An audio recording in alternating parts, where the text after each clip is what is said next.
ప్రస్తుతం మనతో పాటు ఉన్నారు డాక్టర్ చేతన్ గారు. అయితే ఈ మధ్య కాలంలోనే కాదు ఎప్పటినుంచో మనందరికీ హెయిర్ ప్రాబ్లం అనేది చాలా ఎక్కువగా కనిపిస్తూ ఉంది. సో దానికి చాలా హోమ్ రెమెడీస్ యూస్ చేస్తాం, టాబ్లెట్స్ యూస్ చేస్తూ ఉంటాము. కానీ అసలు ఇది ఎందుకు వస్తుంది ఏంటి అనేది మనతో పాటు ఉన్న డాక్టర్ గారు ఈరోజు చెప్తారు. నమస్తే సార్. నమస్తే అమ్మా. సార్, నాకు కూడా ఈ ప్రాబ్లం చాలా ఎక్కువగా ఉంది. ఈరోజు నాకు అండ్ అలానే మన వ్యూవర్స్కి ఒక మంచి చిట్కా చెప్పండి, అలానే ఎందుకు వస్తుంది అనేది కారణాలు చెప్పండి. మన బట్టలు ఉంటాయి కదా, మనం ఐరనింగ్కి ఇస్తాం కదా. రెగ్యులర్లీ మనం బట్టలు ఐరనింగ్కి ఇస్తే వైట్ షర్ట్ స్పెషలీ ఏమైతే over a period of time జర బ్రౌన్ అవుతాయి, జర ఫేడ్ అవుతాయి. అవునా కదా? అది ఎందుకు ఐరన్ చేస్తాం మనం బట్టలకి, దానివల్ల అవుతుంది. మళ్ళీ ఇంకోటి చూడండి, అట్లనే ఇప్పుడు కొందరు లేడీస్ ఏం చేస్తారు, డైలీ వాళ్ళ హెయిర్కి స్ట్రైట్నింగ్ చేస్తారు. హెయిర్ స్ట్రైట్నర్ ఉంటుంది కదా, అది పెడితేనే పొగ వస్తుందా రాదా? వస్తుంది సార్. అయినా చేసుకుంటారు కదా. ఇప్పుడు ఐరన్ అట్లనే పెట్టేసినాం అనుకోండి, ఏమైపోతుంది, కాలిపోతుంది.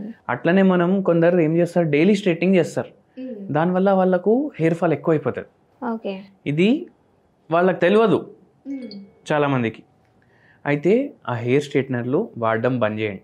మళ్ళీ హెయిర్ డ్రైయర్ వాడతారు రెగ్యులర్గా హెయిర్ డ్రైయర్ వాడడం వల్ల కూడా హెయిర్ ఫాల్ పెరుగుతుంది.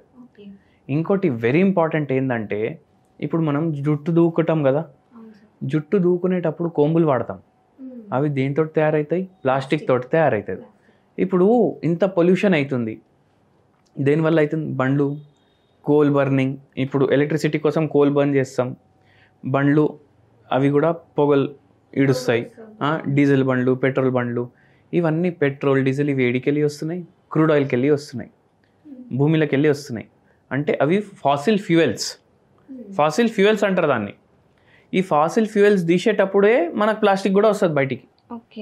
దాంతో మనం పిల్లలు ఆడుకునే టాయ్స్ తయారు చేస్తున్నాం, కోమ్స్ తయారు చేస్తున్నాం, టిఫిన్ డబ్బాలు తయారు చేస్తున్నాం, దాంట్లో మనం తింటున్నాం, దాంతో మనం కోమ్ చేసుకుంటున్నాం.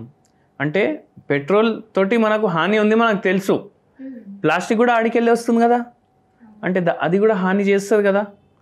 అయితే అందుకే ప్లాస్టిక్ కోంబులు వాడకండి. ప్లాస్టిక్ కోంబుల బదులు మీరు వుడెన్ కోమ్ వాడండి. సో దానివల్ల కూడా హెయిర్ ఫాల్ తగ్గుతుంది. ఇంకోటి ఏంటంటే, ఇప్పుడు మనం రెగ్యులర్ మసాజ్ చేసుకోండి అంటాం. ఇప్పుడు నేను ఎట్లా అంట, వారానికి 3 సార్లు మనం హెయిర్ వాష్ చేసుకోవాలి. వారానికి 3 సార్లు హెయిర్ వాష్ చేసుకున్నప్పుడు మనం రేపు మార్నింగ్ హెయిర్ వాష్ చేసుకుంటున్నామంటే ఇవాళ నైట్ మనం జర జెంటిల్ మసాజ్ చేసి పడుకోవాలి. అంటే మరి డాండ్రఫ్ ఉన్న వాళ్ళు ఆయిల్ పెట్టొద్దు అంటారు కదా సార్? అవును, డాండ్రఫ్ ఉన్న వాళ్ళు ఆయిల్ పెట్టొద్దు. కానీ ఆయిల్ తోటి మసాజ్ చేస్తే మన హెయిర్కి నరిష్మెంట్ ఉంటుంది. ఆయిల్ మనం 24 అవర్స్ పెట్టుకొని ఉండలేం. ఇవాళ నైట్ పెట్టుకుంటే రేపు మార్నింగ్ వాష్ చేసుకోవాలి కంపల్సరీ. ఆయిల్ పెట్టుకొని బయటికి పోవద్దు. 24 అవర్స్ ఆయిల్ ఉండొద్దు జుట్టులో. జెంటిల్ మసాజ్ చేసుకోవాలంటాం. కానీ జనాలు ఏం చేస్తారు, రుద్దుతారు జుట్టుని ఆయిల్ పెట్టి, రప ఇట్లా ఫాస్ట్గా చేసేసరికి ఏమవుతుంది, మన రూట్స్ ఇంకా డ్యామేజ్ అవుతాయి, ఇంకా డాండ్రఫ్ పెరుగుతుంది. సో కరెక్ట్ మేనర్లో మనం వాడుకోవాలి. జస్ట్ జెంటిల్ మసాజ్ 5 మినిట్స్ చేసి మనం వదిలేసేయాలి దాన్ని. నెక్స్ట్ డే కంపల్సరీ వాష్ చేసుకొని బయటికి పోవాలి. మనం ఆయిల్ పెట్టుకొని ఇంటి బయటికి పోవద్దు. ఎందుకు పోవద్దు? మొత్తం పొల్యూటెంట్స్, డస్ట్, పోలెన్ అంతా వచ్చి ఏడా అంటుతుంది, మన జుట్టుకే అంటుతుంది. మళ్ళీ ఒక రోజు గ్యాప్ తర్వాత మళ్ళీ మనం స్నానం చేస్తాం, హెయిర్ వాష్. ఏమవుతుంది అప్పుడు? జుట్టు ఖరాబ్ అవుతుంది. సో అది కూడా ఒక హెయిర్ ఫాల్కి కారణం.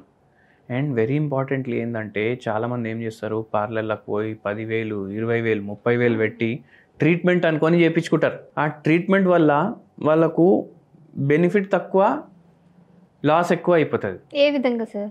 ఏ విధంగా అంటే, ఇప్పుడు ఏ ట్రీట్మెంట్ అయినా, కెరాటిన్ ట్రీట్మెంట్ అంటారు, ఆ ట్రీట్మెంట్, ఈ ట్రీట్మెంట్, ఇవన్నీ ట్రీట్మెంట్లు చేపిస్తారు కదా. ఆ ట్రీట్మెంట్లు చేసినప్పుడు ఏమవుతుంది, వాడు కెమికల్లు పెడతాడు. ఆ కెమికల్స్ వల్ల మన హెయిర్కి లాసే కదా, మన రూట్స్ ఖరాబ్ అవుతాయి కదా, ఇన్ఫెక్షన్స్ అయ్యే ఛాన్సెస్ ఉంటాయి కదా. సో అట్లా చాలా విమెన్కి హెయిర్ ఫాల్ ప్రాబ్లమ్స్ అందుకే అవుతాయి. వాటర్ సరిగా తీసుకోరు. వాటర్ సరిగా తీసుకోకపోతే బాడీలో డిహైడ్రేషన్ అవుతుంది. డిహైడ్రేషన్ వల్ల కూడా హెయిర్ ఫాల్ అవుతుంది. సరిగా టైంకి పడుకోరు, దానివల్ల కూడా హెయిర్ ఫాల్ అవుతుంది. సో ఇవన్నీ అవాయిడ్ చేయండి. ఓకే, అంటే వాళ్ళు తీసుకునే ఆహారంలో కూడా కొంతమంది ఏంటంటే మంచి ప్రోటీనే తీసుకుంటారు, అయినా కానీ హెయిర్ లాస్ అవుతూ ఉంటుంది. అవును, వీళ్ళకి ఏ విధమైన సమస్య ఉన్నట్టు? ఏ విధంగా సమస్య ఉన్నట్టంటే వాళ్ళు టైంకి పడుకుంటున్నారా లేదా, వాళ్ళు ఏమైనా హార్మ్ఫుల్ ప్రోడక్ట్లు వాడుతున్నారా మంచివి అనుకొని అది చూసుకోవాలి, రెగ్యులర్లీ ఇట్లా స్ట్రైట్నింగ్ చేస్తున్నారా లేదా అది చూసుకోవాలి, పార్లర్లకు పోయి ఆ ట్రీట్మెంట్ ఈ ట్రీట్మెంట్ ఇవన్నీ చేయించుకుంటున్నారా అవి చూసుకోవాలి. అవి చూస్తున్నారంటే కూడా మీరు ప్రోటీన్ తిన్నా మీకు హెయిర్ లాస్ అవుతుంది. సో అది మైండ్లో పెట్టుకోవాలి. అంటే సార్ ఇప్పుడు టీవీలో కావచ్చు, మనకి ఇన్స్టాగ్రామ్స్లో ఈ మధ్య అన్నిటిలో యాడ్స్ వస్తూ ఉన్నాయి అండ్ అలానే ప్రమోషన్స్ వీడియోస్ వస్తూ ఉన్నాయి హెయిర్ గురించి. అలాంటి షాంపూస్ వాడడం మంచిదే అంటారా? కనిపించేవన్నీ వాడడం మంచిది అంటారా? ఏది కనిపిస్తే అది వాడితే మన చుట్టూనే లాస్ అవుతాం. అందుకే మీరు ఏం చేయండి అంటే ఇప్పుడు ఏ షాంపూ హార్మ్ఫుల్ తక్కువ ఉంటుంది అని ఆలోచించండి.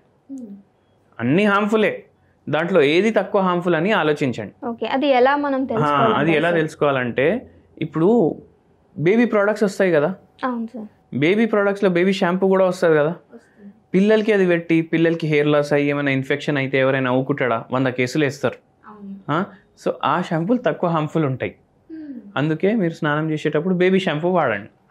ఓకే, సో దానివల్ల మనకు హాని తక్కువ ఉంటుంది.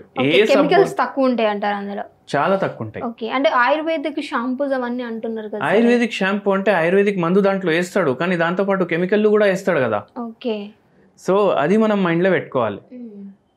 మనం మెడిసిన్ ఎందుకు పెడతాం? హెయిర్ ఫాల్ తగ్గడానికి పెడతాం. కానీ ఆ మెడిసిన్తో పాటు ఏమేం ఎక్సిపియంట్స్ కలుపుతున్నారు అంటే ఏమేం వెహికల్స్ కలుపుతున్నారు అంటే షాంపూ తయారు చేసేటప్పుడు దాంట్లో కెమికల్ ఎట్లయినా పడుతుంది. సో ఏది హార్మ్ఫుల్ కాదు మీరు రీసెర్చ్ చేసి కొనండి. బెస్ట్ ఏంటంటే మీకు రీసెర్చ్ చేసే టైం ఉండదు ఎవరికన్నా. సో బేబీ షాంపూ తీసుకోండి, అది పెట్టుకోండి, వదిలేసేయండి. ఓకే, అయితే సార్ కండిషనింగ్, హెయిర్ కండిషనర్ చేయాలి లెంత్కే అని అంటూ ఉంటారు. నిజంగానే అలా చేయకపోతే హెయిర్ డ్యామేజ్ అవుతుంది అంటారా? అవును, మనం కండిషనింగ్ చేస్తాం కదా. ఇప్పుడు రేపు స్నానం చేస్తున్నాం అంటే వాళ్ళ నైట్ నూనె పెట్టుకొని పడుకుంటాం కదా, అది కండిషనింగ్ అవుతుంది దాంతో. ఓకే, ఆఫ్టర్ షాంపూ కండిషనర్స్ అని చెప్పేసి ఏం అవసరం, మనకు న్యాచురల్గా అవైలబుల్ ఉంది కదా కండిషనర్. ఇప్పుడు కొబ్బరి నూనె కానీ ఆమ్లా నూనె కానీ ఇవి న్యాచురల్ కండిషనర్స్. ఇవి ఇచ్చే బెనిఫిట్ ఏ మార్కెట్లో ఉన్న ప్రోడక్ట్ ఇవ్వదు. సో అది మనం మైండ్లో పెట్టుకోవాలి. ఇంకా నా జుట్టు ఊడిపోతుంది అని ఆలోచన పెట్టుకోవద్దు. ఎందుకు 100 అందరికీ పడతాయి రోజు, దానికన్నా ఎక్కువ పడుతుంది, మీకు బాల్నెస్ వస్తుంది, డెన్సిటీ తగ్గుతుందంటే అప్పుడు మీరు టెన్షన్ పడండి. ఓకే సార్, మీ దగ్గర ఎలాంటి హోమ్ రెమెడీ ఉంది ఈరోజు? హోమ్ రెమెడీ అంటే నేను ఒక హోమియోపతి మెడిసిన్ తోటి ఎట్లా హోమ్ రెమెడీ తయారు చేసుకోవాలి చెప్తా. చెప్పండి సార్. ఇప్పుడు ఆర్నికా మాంటానా అనేసి ఒక మదర్ టింక్చర్ దొరుకుతుంది, ఏ హోమియోపతి స్టోర్లో అన్నా దొరుకుతుంది. ఇప్పుడు మన దగ్గర అలోపేషియా ఏరిటా లాంటి కేసెస్ అంటే ఇట్లా ప్యాచ్ జుట్టు ఇట్లా మొత్తం ఇక్కడ ఒక ప్యాచ్ ఉండే ఒక మేడంకి 20 years నుంచి ఉండే ప్యాచ్, ఆ మొత్తం ప్యాచ్ కవర్ అయింది. మళ్ళీ నిన్ననే కెనడా నుంచి ఒక పేషెంట్ ఫోన్ చేసిండ్రు, పాత పేషెంట్. ఆయనకు 4 years బ్యాక్ మన దగ్గర ట్రీట్మెంట్ తీసుకున్నారు. ఆయనకు ఆటో ఇమ్యూన్ అలోపేషియా ఏరిటా ఉండే, అంటే ఇట్లా సర్కిల్స్లో అన్ని కాడ జుట్టు పోతుండే. సో ఆయనకు కూడా చాలా ఇయర్స్ నుంచి తగ్గలేదు. మన దగ్గర ట్రీట్మెంట్ వాడిన తర్వాత ఆయనకు 4 monthsలో జుట్టు వచ్చేసింది మళ్ళీ. సో హోమియోపతి అంత బెనిఫిషియల్ ఉంటుంది. కానీ ఇప్పుడు జస్ట్ హెయిర్ ఫాల్ జనరలైజ్డ్ అవుతుంది అంటే మీరు ఏం చేయొచ్చు అంటే ఆర్నికా మదర్ టింక్చర్ తీసుకోవాలి.